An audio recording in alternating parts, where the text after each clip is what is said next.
Hello, and welcome to another episode of Profiles of Helena Citizens Council. With me today I have Bob Haubeck, Brad Langsather, Pat McKelvey, and Paul Spengler. Today's episode is going to be wildfire prevention and response.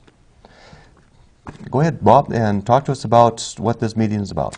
Thank you, Randy, and thanks for our television audience today. Very good topic today. The topic is wildfire prevention and response. Every year the Helena Citizens Council sponsors a neighborhood fair, and the citizens come in and they speak to us about the issues of concern. And overwhelmingly this year we heard from citizens of Helena that red bug, the dead tree issue, along with the threat of wildfire is on their minds. If you look at our map here, we're looking at the southern border, and these colors represent the districts. These southern districts that border the urban wildland interface, right, people who live next to the trees, are really expressing an interest in wildfire mitigation and response. And so in response to that, HCC is hosting a meeting called Wildfire on May 27th at the large conference room, the Lewis and Clark Library. And a panel of experts, such as these are here today, are going to talk about wildfire prevention and response. So I'm really excited that we're all here talking about it. I hope I can energize not only the city of Helena, but North Jefferson County residents to come and listen to see what they can do as public citizens. Great, okay. Pat, now you have expertise in parkland fuel mitigation, is that correct?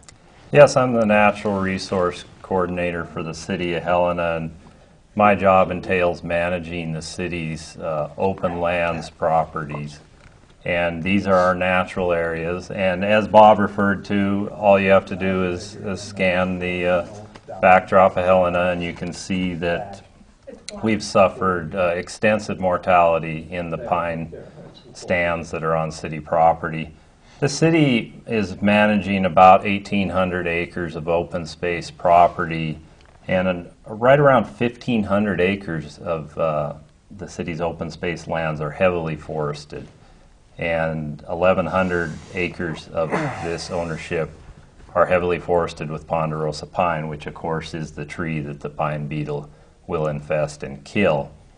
In that pine component right now, as we sit here today, we're at around 800 heavily infested acres, and that's the areas that when you look around town, that you're seeing all the dead trees on, a combination of the city's properties and the adjacent private ownerships. The city is strongly focused on addressing this issue.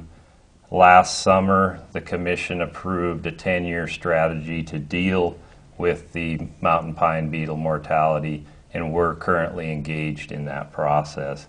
We have funding sources identified for about 775 acres of treatment, and this winter we've been working in the LeGrand Cannon Boulevard area, and right now we've wrapped around and we're currently right above Reeder's Village, just above the Mount Helena parking lot. We'll have a brief period of quiet this summer as we let the pine beetle go through its flight process, and then we'll crank back up in September. We'll be working on Mount Helena itself. Probably the main feature that people look at is where the infestation started in the backdrop of Helena, and probably where the most significant mortality is. We'll be working in those areas in September, October, and November, and then we'll move our activities to the southern edge of town, and we'll be working between Davis Gulch and Beatty Street in addressing some of the issues there, and then just continuing over the next 5 years to address this issue. Okay, thank you. And Brad, the building partnerships with the property owners, how is the city working with the property owners on this? We've tried to be as responsive as possible as far as dealing with individual tree problems that property owners have, and then working with people that are engaged in Tri-Counties programs. We've tried to work with those that don't have access to their yards, where it's easier to access through city's property, to try to help them facilitate what they're doing with their red and dead tree problems. So it's a partnership, and we're also always interested in having citizens contact us and let us know if they see something going on out there, especially after a windstorm like we saw last week. We had quite a few calls where we have hazards that have developed, and they're hazards that we work on addressing. We also have had citizen contacts where people are frustrated because we're not in their backyard right now, and the citizens of Helena need to realize that it's an extremely expensive process. We have to work within the city budget, and we also have to wait for our grants to mature and help bring some of that funding into Helena. Okay, okay. And then, Pat, you're with Tri-County Fire Safe Working Group, correct? Can you tell us a little bit about that? Tri-County Fire Safe Working Group is a group that was started in 1984, so we're in our 26th year now of doing both prevention and mitigation projects within the Tri-County area of Jefferson, Broadwater, and Lewis and Clark. The City of Helena has been a great partner in Tri-County's mitigation effort, for several years now, and have gone on to do their very methodical work on the city grounds. What we're doing, we're involved both within the city limits, within the county that you see, this county boundary here on this particular map, and then beyond.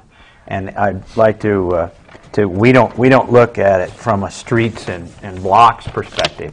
We look at the fuels, the wildland fuels that are found really in a 360 degrees around the city of Helena. So we deal with, here in the South Hills, down in this portion is what you were looking at with that city map, and you can see that fuel hazard for us and for the city extends, great distance to the south, and some would say all the way to Butte, and of course we don't go that far. So we're doing projects on private lands beyond those districts but do tie in with the city. Mm-hmm. We also have a program right now, in fact it's gaining a lot of traction, with people who are living within the city itself and who in the past didn't think of themselves as being in the wildland-urban interface. But by definition and by zoning, the whole city of Helena is a wildland-urban interface zone. We're finding that the projects that we have to do within the city and on small tracts, on city lots, are much different than what we're used to doing out on a little bit larger acreage. And because of that, there are some logistics challenges and whatnot, and some costs. They're more expensive, our cost per acre, that we weren't faced with in the past. So we're